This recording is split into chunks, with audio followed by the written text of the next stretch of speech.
नमस्कार, मैं उदयवीर सिंह मावी आपका स्वागत करता हूं। प्यारे बच्चों, आज हम पढ़ने वाले हैं क्लास 11th का unit number 5 states of matter. और स्टेट्स ऑफ मैटर का आज हम शुरू करने जा रहे हैं पार्ट 1। और पार्ट 1 के अंदर हम पढ़ेंगे मेनली दो चीजों को। उसमें एक इंट्रोडक्शन में रहेगा सिनॉप्सिस और इंटरमॉलिक्यूलर फोर्सेस। इसके साथ साथ हम जो मैटर की तीन मेन स्टेट हैं उनके बारे में भी, उनकी प्रॉपर्टीज को और उन के जो कंपैरिजन है उन तीनों चीजों को जानेंगे। तो आज के हमारे पार्ट रहेंगे। सबसे पहले हम बात करते हैं इस यूनिट के सिनॉप्सिस के बारे में। सिनॉप्सिस में हम ये देखेंगे कि हमें क्या क्या पढ़ना है। इस यूनिट के अंदर मेनली जो पॉइंट पढ़ने हैं हमें, सबसे पहला पॉइंट हमारा रहेगा general properties of 3 states of matter, जिसको हम आज पढ़ने वाले हैं। जो 3 स्टेट्स हम पढ़ेंगे उनमें रहेंगी सॉलिड, लिक्विड और गैसेज का आपस में कंपैरिजन, और ये फिजिकल स्टेट बनती कैसे है प्रॉपर्टीज के बेसिस पर। सेकेंड जो पॉइंट हम पढ़ेंगे यहां, ये भी हमारा आज का टॉपिक रहेगा, वो रहेगा नेचर ऑफ इंटरमॉलिक्यूलर फोर्सेज। और प्यारे बच्चों, इंटरमॉलिक्यूलर फोर्सेज डिसाइड करते हैं किसी भी मैटर की फिजिकल स्टेट को and whole the physical properties of matter.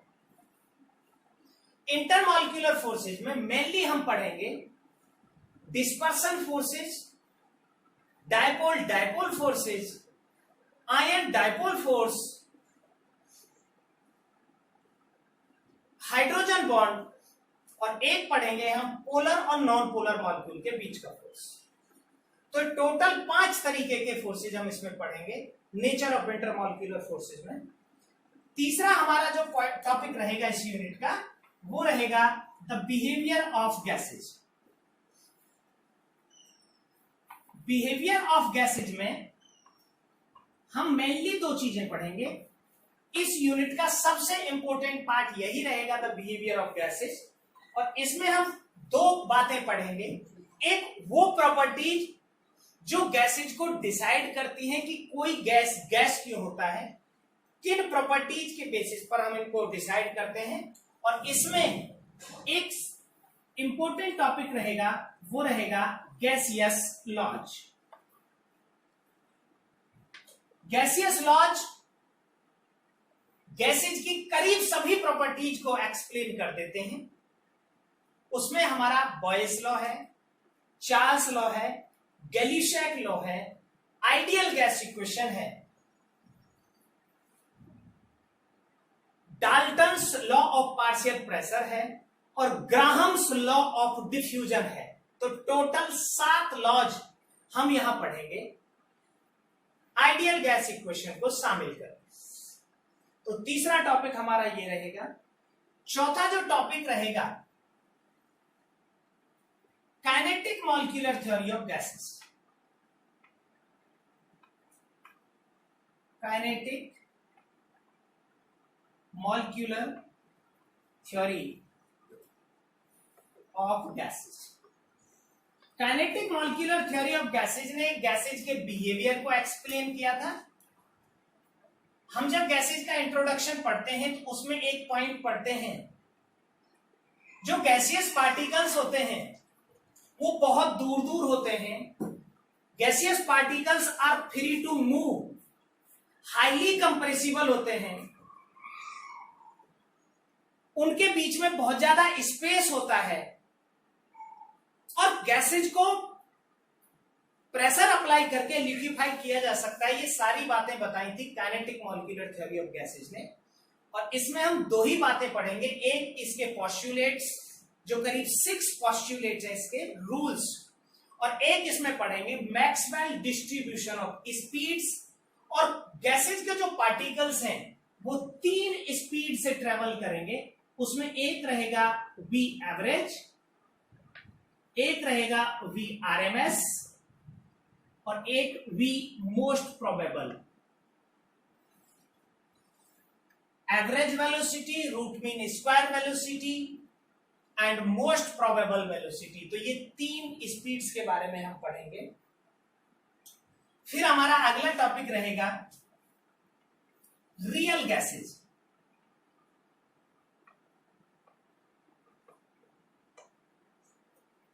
Ideal और रियल गैसेज के बीच का एक डिफरेंस होता है। जब हम गैसियस लॉज पढ़ेंगे तो गैसियस लॉज में होगा पीवी इक्वल टू एनआरटी, जिसको एक्सप्लेन किया kinetic molecular theory of gases ने। इसके अकॉर्डिंग जो गैसेज होती हैं वो हाईली कंप्रेसिबल होती हैं, पार्टिकल बहुत दूर दूर होते हैं, उनके बीच में करीब कोई फोर्स नहीं होता, ऐसा माना जाता है। लेकिन इस बात को रियल गैसेज ने एक्सप्लेन किया।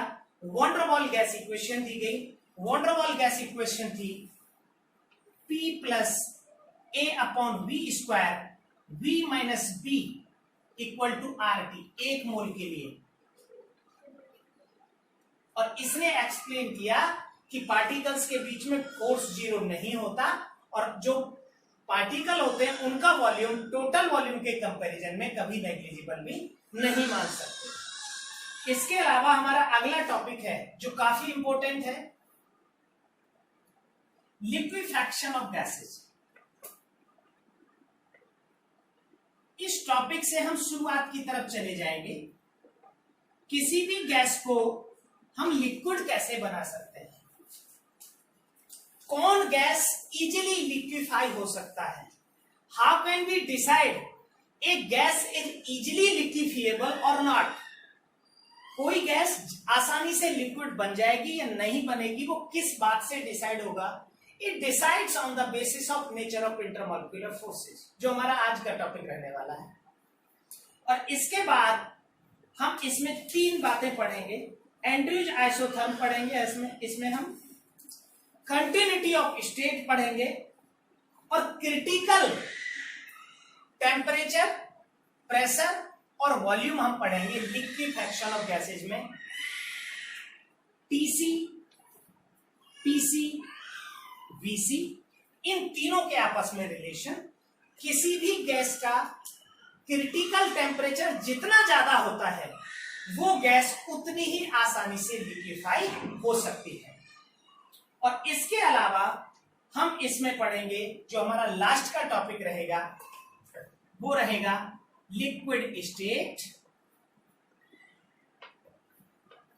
लिक्विड स्टेट की प्रॉपर्टीज को तो हम पहले ही अभी यहां डिस्कस कर लेंगे।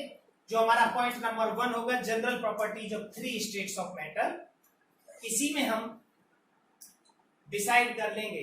लेकिन यहां हम जो 2 चीजें पढ़ेंगे, एक तो पढ़ेंगे सरफेस टेंशन और एक विस्कोसिटी। तो इस तरह से हमारा ये यूनिट रहेगा, ये इसका सिनॉप्सिस है। And these are the some basic points of. पढ़ेंगे पहला point, general properties of 3 different states of matter.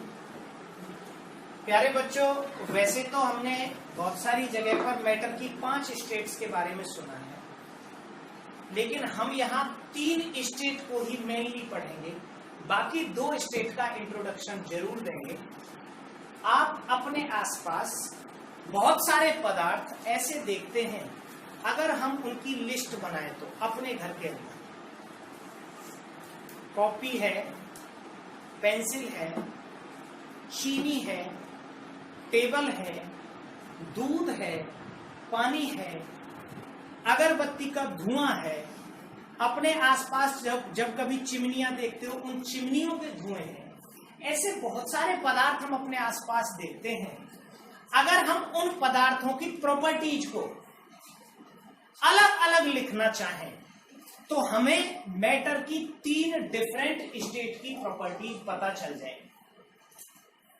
अब हम सबसे पहले ये जानेंगे कि मैटर की जो स्टेट्स हैं ये बनती कैसे है। प्यारे बच्चों, जो मैटर होता है, मैटर बहुत छोटे छोटे पार्टिकल से मिलकर बनता है।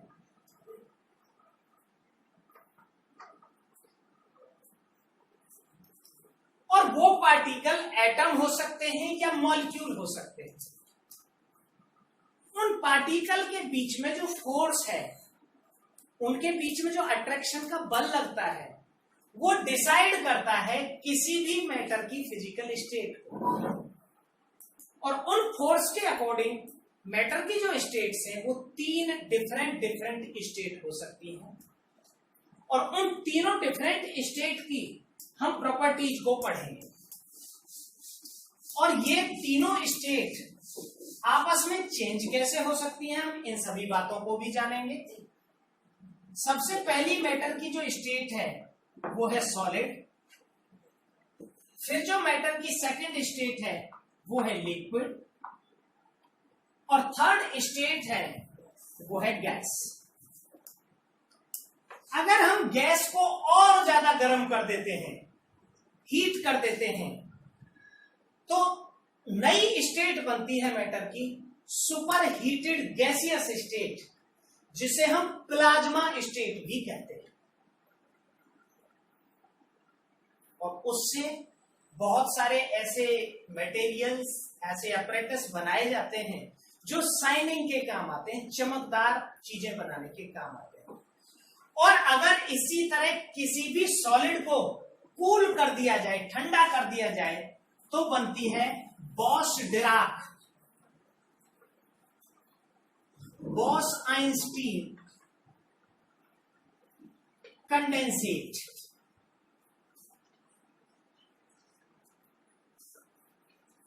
और प्लाज्मा।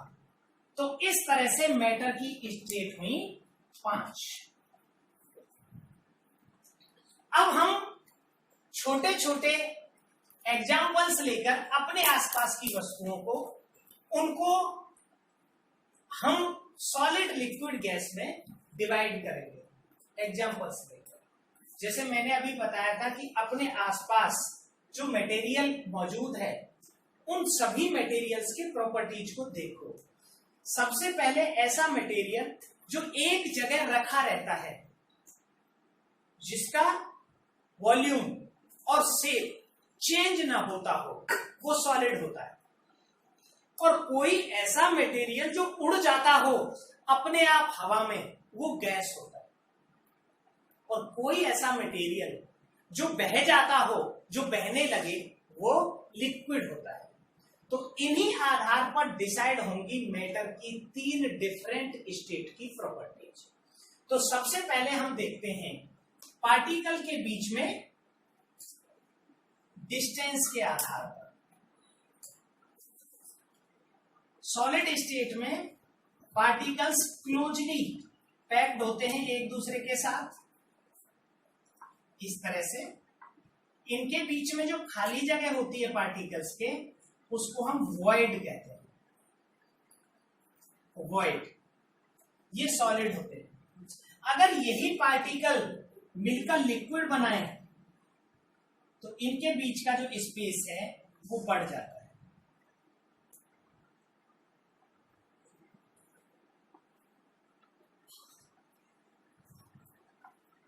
ये हो जाएगा लिक्विड स्टेट।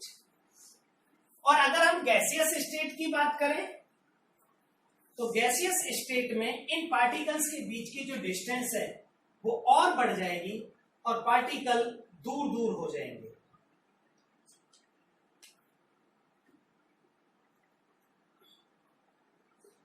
ये बेसिक डिफरेंस है पार्टिकल के बीच में डिस्टेंस के आधार पर।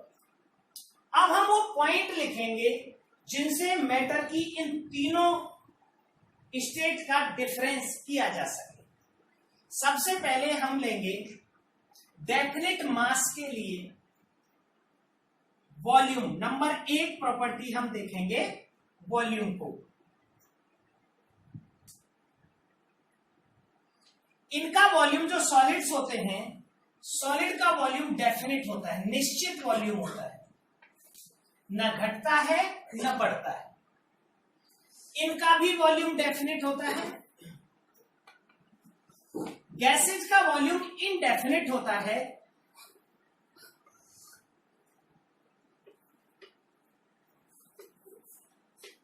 और और ये जिस कंटेनर में भरे जाते हैं इनका वॉल्यूम उतना ही हो जाता है। वॉल्यूम के बाद जो हम सेकेंड प्रॉपर्टी देखेंगे वो रहेगी हमारी शेप।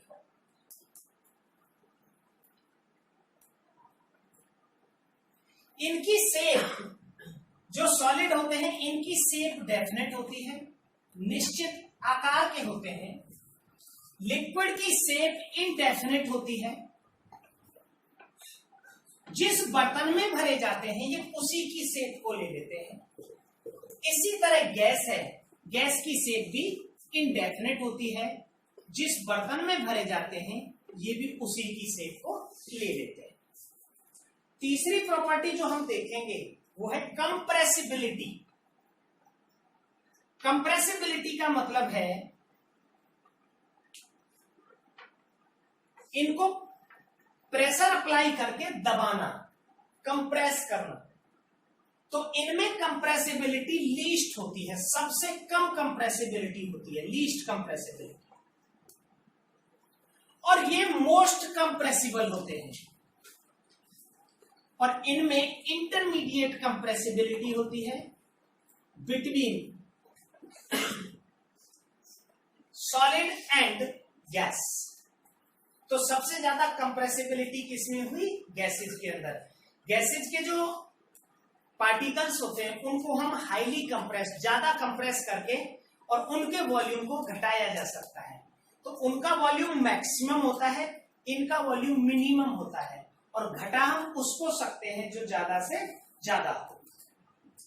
अब हम बात करते हैं चौथी प्रॉपर्टी की और वो है डेंसिटी। डेंसिटी डी, डेंसिटी का फॉर्मूला होता है D is equal to mass upon volume. अब क्योंकि इन सभी का मास डेफिनेट है तो सबसे ज्यादा वॉल्यूम किसका हुआ? गैसेज का। तो जिनका वॉल्यूम सबसे ज्यादा उनकी डेंसिटी सबसे कम, और जिनका वॉल्यूम सबसे कम उनकी डेंसिटी सबसे ज्यादा होती है।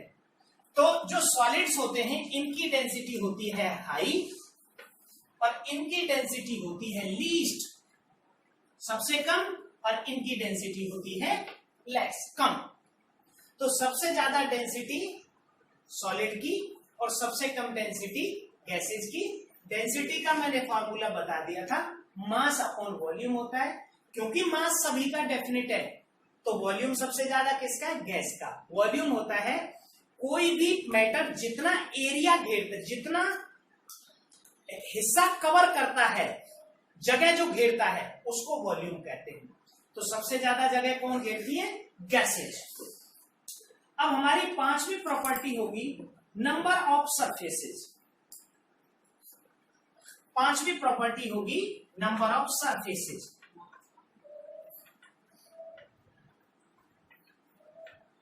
सरफेस को हम परत भी कह सकते हैं। सॉलिड्स के अंदर इनडेफिनिट नंबर ऑफ सरफेसेज होते हैं। एनी सरफेस, कई सारी सरफेस हो सकती है। और गैसेज के अंदर कोई सरफेस नहीं होता और लिक्विड में एक सरफेस होती है। ऐसे आप एग्जांपल देख सकते हैं इसका।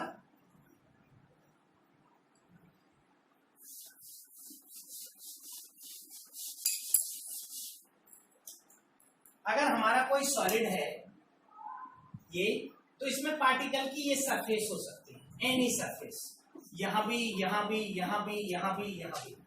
लिक्विड्स के अंदर सिर्फ एक सरफेस होती है, यहां अपर लेयर पर। और गैसेज में कोई भी सरफेस नहीं होती, पार्टिकल रैंडमली बिखरे हुए होते हैं। तो गैसेज हैव नो सरफेस। हमारी पांचवी, इनको नोट करेंगे आप।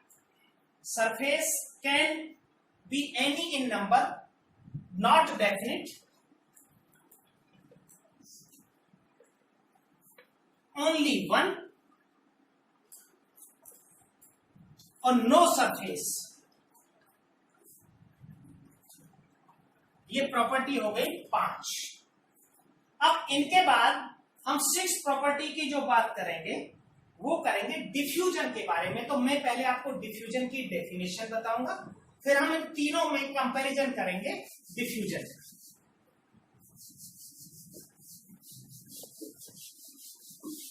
डिफ्यूजन। प्यारे बच्चों, डिफ्यूजन का सिंपल लैंग्वेज में मतलब होता है रिसाव, रिसना। Property number 6, diffusion. अगर एक कंटेनर में सॉलिड भरा हुआ है, जैसे बर्फ है, अब अगर आप उस सॉलिड के अंदर या कहीं लोहा भरा हुआ है, कोई छेद कर दें उस कंटेनर के अंदर, तो क्या वो उसमें से बहकर निकल जाएगा? नहीं निकलेगा। लेकिन अगर एक कंटेनर जिसमें लिक्विड भरा हुआ है, उसमें एक छेद कर दें तो वो निकलना शुरू हो जाएगा। लेकिन अगर एक कंटेनर जिसमें गैस भरी हुई है, अगर हम उसमें एक छेद कर दें तो तीनों में से सबसे जल्दी कौन सा निकलेगा? गैस सबसे जल्दी निकलेगा। तो डिफ्यूजन का जो रेट है वो सबसे ज्यादा किसमें? गैसेज में, और सबसे कम किसमें? सॉलिड्स में। नो डिफ्यूजन, सॉलिड्स के अंदर कोई भी डिफ्यूजन नहीं होता। इसमें लेस डिफ्यूजन होता है लेकिन कम होता है। और तीसरे नंबर पर आती है हमारी गैसेज। गैसेज में डिफ्यूजन बहुत ज्यादा होता है, हाई डिफ्यूजन। तो ये हमारी प्रॉपर्टी नंबर हो गई 6। अब हम प्रॉपर्टी नंबर 7 की बात करेंगे, intermolecular distance, distance between particles. ये मैंने शुरुआत में सबसे पहले आपको बताया था, डायग्राम बना के।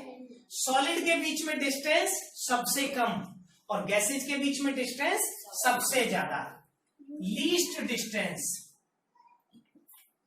मोस्ट डिस्टेंस, सबसे ज्यादा। और intermediate between solid and gas, ये इसका हुआ डिस्टेंस का। और अगला है 8वीं प्रॉपर्टी हमारी फोर्सेज की, इनके बीच में लगने वाले बल, आकर्षण के बल होते हैं इंटरैक्शन फोर्सेज, इंटरमॉलिक्यूलर फोर्सेज हम जिसे कहते हैं। तो प्यारे बच्चों, सबसे ज्यादा फोर्स अट्रैक्शन का उनके बीच में होता है जहां दूरी कम होती है। क्योंकि जो फोर्स होता है ना एफ के आप जितने भी फॉर्मूले देखेंगे, चाहे तो आप कूलॉम्स लॉ का देखिए, चाहे तो आप इलेक्ट्रोस्टैटिक फोर्स ऑफ अट्रैक्शन का देखिए, चाहे तो आप ग्रेविटेशनल फोर्स का देखिए, सभी में F इज इक्वल टू ये ग्रेविटेशनल का G m1 m2 upon r square, ये दूरी के इनवर्सली प्रोपोर्शनल होता है। दूरी जितनी ज्यादा फोर्स उतना कम। तो सबसे ज्यादा दूरी किसमें है? गैसेज में। तो सबसे कम फोर्स किसमें होगा? गैसेज में।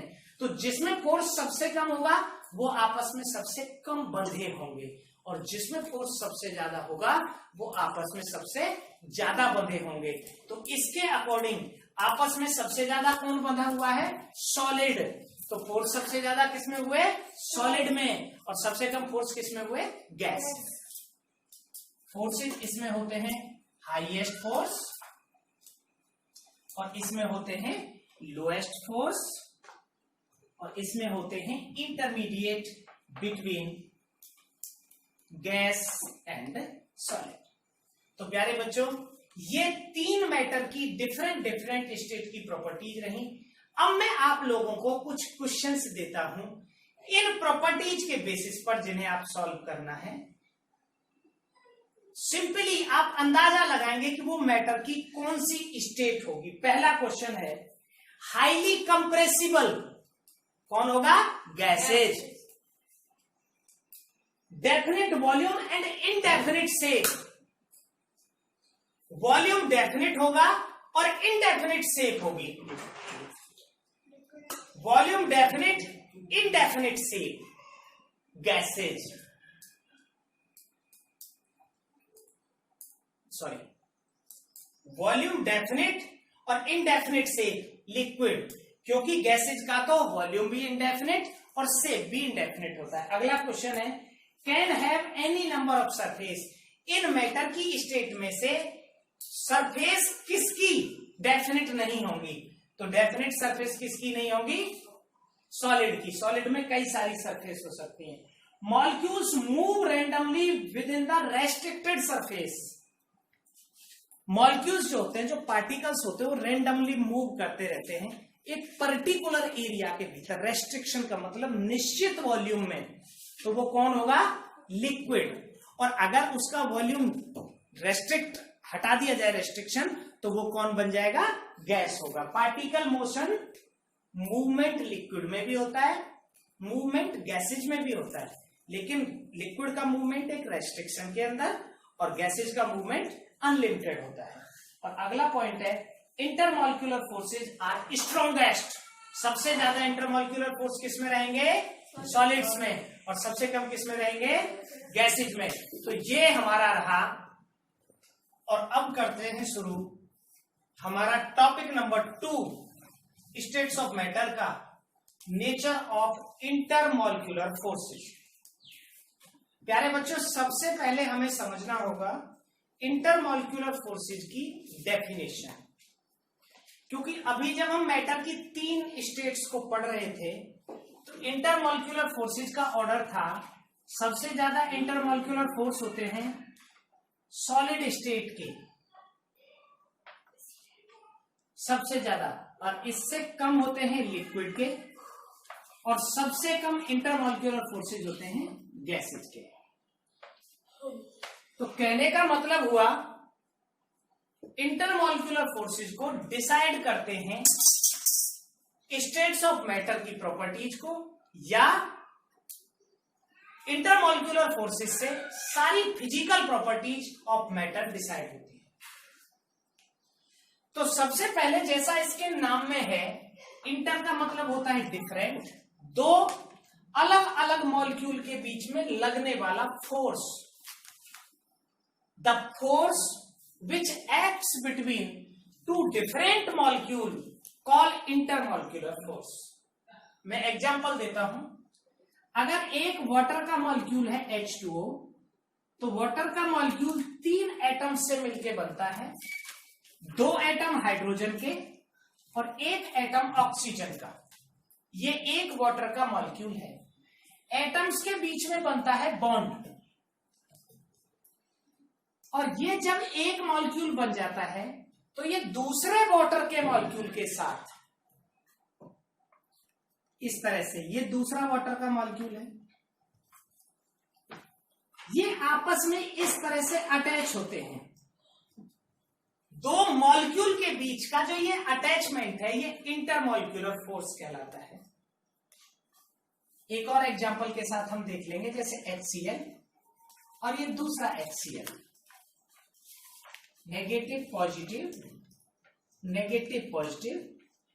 एक मॉलिक्यूल का नेगेटिव दूसरे मॉलिक्यूल के पॉजिटिव के साथ अटैच हो जाता है, ये है इंटरमॉलिक्यूलर फोर्सेस।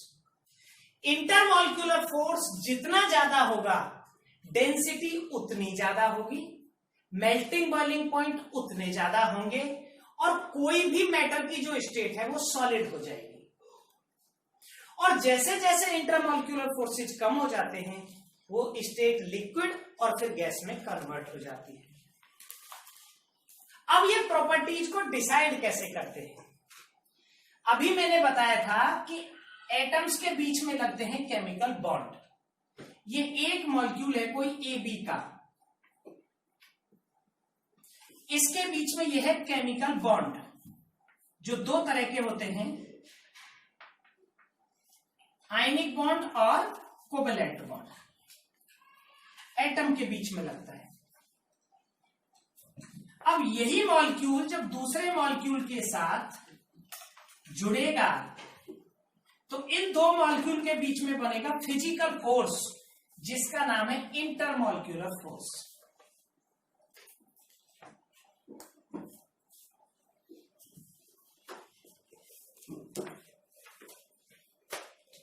अब अगर किसी भी मॉलिक्यूल का बॉन्ड, एटम्स के बीच का, किसी भी मॉलिक्यूल में एटम्स के बीच का बॉन्ड स्ट्रॉन्ग है, अगर ये बॉन्ड स्ट्रॉन्ग है तो फोर्स वीक होगा, और वीक फोर्स वाला क्या होता है? गैस।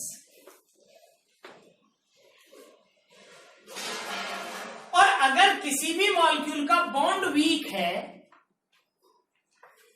तो फोर्स स्ट्रांग होगा, और स्ट्रांग फोर्स वाला क्या होता है? सॉलिड। एग्जाम्पल के साथ मैं आपको देकर बताता हूं इसको। जैसे नाइट्रोजन का एक मॉलिक्यूल है N triple bond N, strong bond होता है दो नाइट्रोजन के एटम्स के बीच में। तो जब ये नाइट्रोजन दूसरे नाइट्रोजन के साथ फोर्स बनाएगा तो ये फोर्स होगा वीक। बॉन्ड N स्ट्रांग है तो फोर्स वीक होगा, तो नाइट्रोजन कैसा होता है? गैस होता है। अगर कोई आपसे कभी कहता है कि कोई गैस गैस क्यों है, तो आप कहेंगे उसका फोर्स वीक है इसीलिए गैस है। अब ये पता कैसे चलेगा कि फोर्स वीक है? वो बॉन्ड से पता चलेगा। जैसे नाइट्रोजन और फास्फोरस दोनों एक ही परिवार के हैं। नाइट्रोजन के एटम्स के बीच में होता है ट्रिपल बॉन्ड, और ट्रिपल बॉन्ड स्ट्रांग होता है। अगर बॉन्ड स्ट्रांग है तो फोर्स वीक बनेगा। और इसी फैमिली का, नाइट्रोजन के फैमिली का एक और सदस्य है फास्फोरस। अगला, इसका परमाणु क्रमांक 15 है, इसका 7 है। नाइट्रोजन ऊपर है और फास्फोरस नीचे।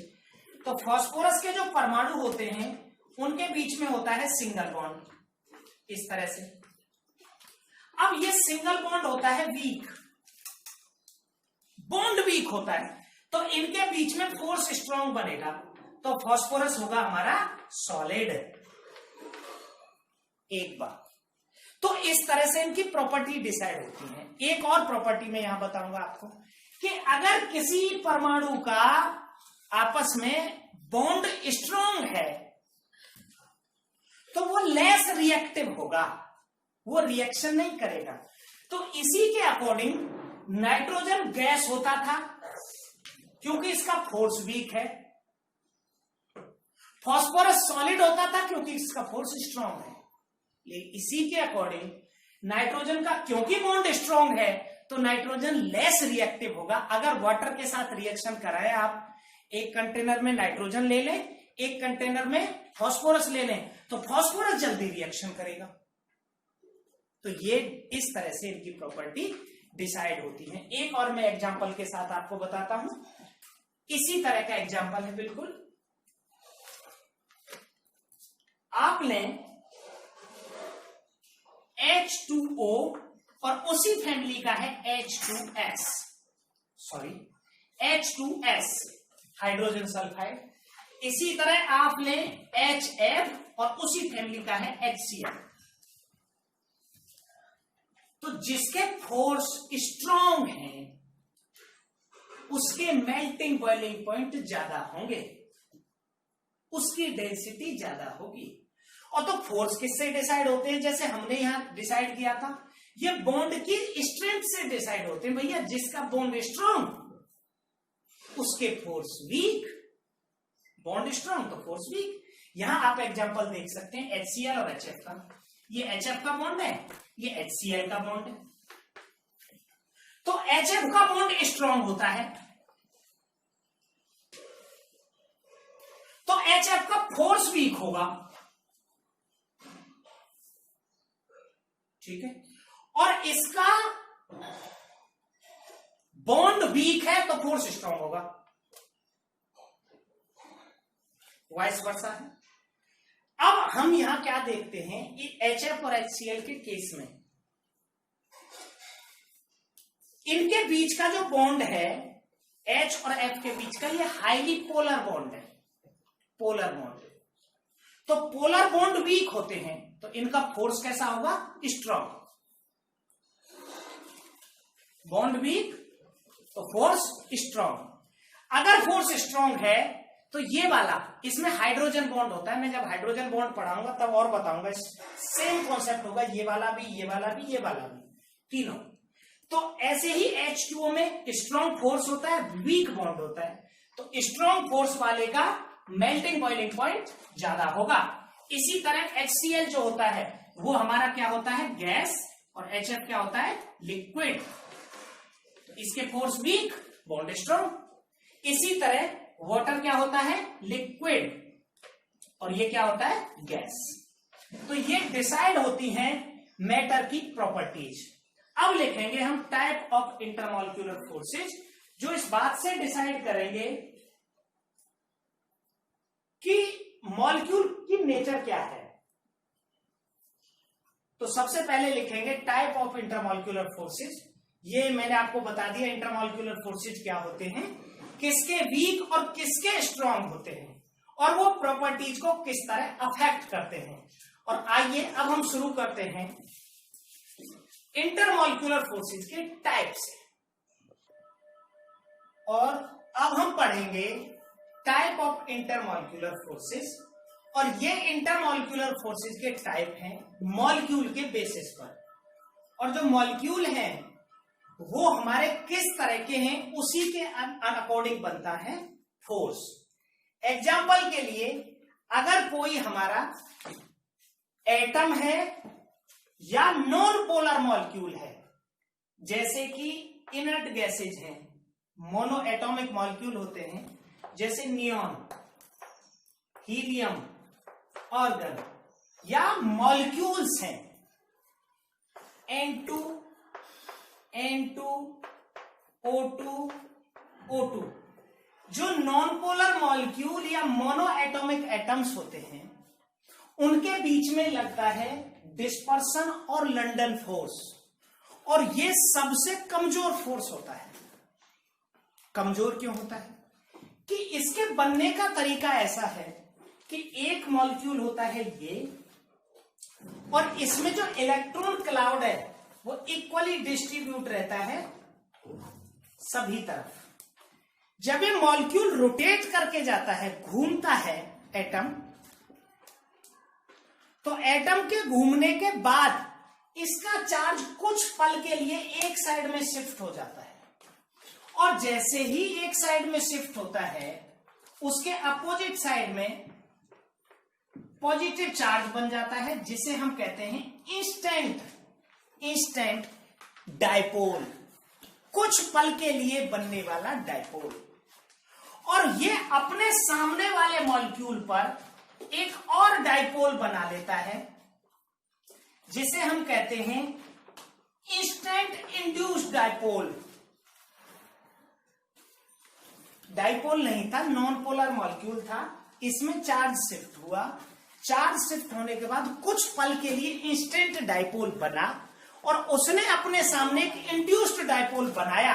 तो अब इन दोनों के बीच में यहां फोर्स लग जाएगा, और इस फोर्स को कहेंगे हम इंड्यूस्ड डाइपोल, इंस्टेंट डाइपोल, और induced instant dipole force. Non polar atom या नॉन पोलर मॉलिक्यूल के बीच में ये फोर्स लगता है, सबसे कमजोर फोर्स होता है। ये मॉलिक्यूलर जो आपके मैटर होते हैं उनमें पाया जाता है, और मोस्टली ये गैसेज होते हैं। सेकेंड फोर्स हमारा लगता है एक एटम या एक मैटर तो है हमारा डाइपोल, जैसे HCl। एक मैटर तो है हमारा डाइपोल, जैसे HCl, और दूसरा है नॉन पोलर, जैसे N2। तो अगर हमने HCl के साथ N2 को ऐड किया, तो ये वाला फोर्स जो बॉन्ड है वो वीक है, और ये वाला स्ट्रांग है। तो ये अपने सामने यहां पर एक डाइपोल इंड्यूस करेगा, बनाएगा। तो इस फोर्स का नाम होता है डाइपोल और इंड्यूस डाइपोल, और ये इसके कंपैरिजन में स्ट्रांग होता है। तीसरे फोर्स होते हैं हमारे डाइपोल डाइपोल फोर्सेस। आप एक डाइपोल का एग्जांपल ले सकते हैं, मैंने पहले भी बताया था आपको। जैसे हमने लिया HCl, तो HCl में क्या होगा, H और Cl के बीच में पोलैरिटी हो जाएगी, ये नेगेटिव और ये पॉजिटिव। दूसरा HCl ये है, ये नेगेटिव ये पॉजिटिव। तो ये वाला डाइपोल इस वाले डाइपोल को अट्रैक्ट करेगा, और ये आपस में जुड़ जाएंगे। तो इस फोर्स का नाम रहेगा डाइपोल डाइपोल फोर्स, और ये इनके कंपैरिजन में स्ट्रांग रहते हैं। तो ये मोस्टली या तो गैसेज होते हैं या गैसेज भी ऐसे जिनका क्रिटिकल टेम्परेचर ज्यादा होता है, कैन इजिली लिक्विफाई, या ये लिक्विड होते हैं डायपोल डायपोल वाले। और इसी में आता है एक आयन डायपोल फोर्स। जैसे आपने वाटर लिया और वाटर में डाल दिया आपने NaCl को, तो NaCl को जब हम वाटर में ऐड करेंगे तो NaCl टूट जाएगा दो आयंस में, Na plus plus Cl minus. तो वाटर का जो प्लस वाला हिस्सा है H, वो तो Cl से जुड़ जाएगा, H2O ऐसे, इस तरह से। इस प्रोसेस को हम कहते हैं हाइड्रेशन। और जो माइनस वाला हिस्सा है वो Na से जुड़ जाएगा। इस प्रक्रिया में जो आयनिक सॉलिड्स होते हैं उनको हम लिक्विड्स में घोलते हैं। ये उनके कंपैरिजन में थोड़े से स्ट्रांग होते हैं। मैं सीधा सा कहूं तो हम कोवेलेंट फोर्स से और आयनिक बॉन्ड की ओर यहां पर बढ़ते हैं। तो सबसे कमजोर force dispersion force non polar molecules में पाया जाता है। फिर एक पोलर हो दूसरा नॉन पोलर हो तो इस फोर्स का नाम, और इंड्यूस्ड इंस्टेंट डायपोल, ये होता है डायपोल और इंड्यूस्ड डायपोल। दूसरा होता है डायपोल डायपोल, दोनों ही पोलर होते हैं, फोर्स थोड़ा स्ट्रांग होता है, ये लिक्विड हो सकते हैं। और चौथा है हमारा आयन डायपोल फोर्स। अगर हम किसी भी आयनिक कंपाउंड को लेके, जैसे NaCl लिया हमने, या हमने CaCl2 लिया, या कोई भी सॉल्ट लिया और उसको लिक्विड में घोल दिया वाटर में, तो सारी सॉल्युबिलिटी इन फोर्सेस के अकॉर्डिंग डिसाइड होती है। और सबसे लास्ट में होते हैं हाइड्रोजन बॉन्ड। हाइड्रोजन बॉन्ड की मैं एक लाइन में यहां सिर्फ डेफिनेशन बताऊंगा। हाइड्रोजन बॉन्ड होता है FON, FON, फ्लोरीन, ऑक्सीजन और नाइट्रोजन। जब हाइड्रोजन के साथ जुड़ जाते हैं, तीनों के एक एक एग्जांपल दे देता हूं मैं। FON के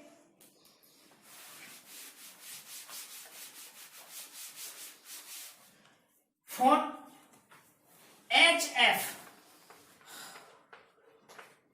H2O और NH3,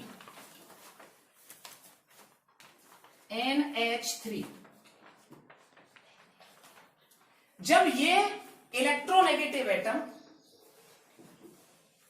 इसका दूसरे मॉलिक्यूल के साथ, जब इन तीन में से FON, फ्लोरीन, ऑक्सीजन या नाइट्रोजन, अपने ही मॉलिक्यूल या दूसरे मॉलिक्यूल के हाइड्रोजन के साथ, हाइड्रोजन और इन तीनों में से एक के बीच में बना फोर्स हाइड्रोजन बॉन्ड कहलाता है। एग्जाम्पल आप ये देख सकते हैं, ये हाइड्रोजन है, ये फ्लोरीन है, दूसरा मॉलिक्यूल, ये हाइड्रोजन है, ये फ्लोरीन है। तो इस फ्लोरीन और इस हाइड्रोजन के बीच में लगने वाला फोर्स हाइड्रोजन बॉन्ड होगा। और ये हाइड्रोजन बॉन्ड दो तरह के होते हैं, इंटरमॉलिक्यूलर और इंट्रामॉलिक्यूलर। इंटरमॉलिक्यूलर बनता है दो डिफरेंट मॉलिक्यूल के साथ, जैसे मैंने यहां बताया है, तो इससे मेल्टिंग बॉइलिंग पॉइंट और डेंसिटी बढ़ जाते हैं। और इंट्रामॉलिक्यूलर जो फोर्स होता है वो बनता है अपने ही मॉलिक्यूल के भीतर दो एटम्स के बीच में, और इससे मेल्टिंग और बॉइलिंग पॉइंट घट जाते हैं। तो डियर फ्रेंड, ये रहे आज के दो टॉपिक आपके। सबसे पहले हमने सिनॉप्सिस बताया था, फिर मेटल की 3 स्टेट का कंपैरिजन किया था, और उसके बाद ये 5 different type of physical forces which decides the physical state and properties of matter. तो अगले टॉपिक में हम बात करेंगे गैसेज की प्रॉपर्टीज की। Thank you and have a good day.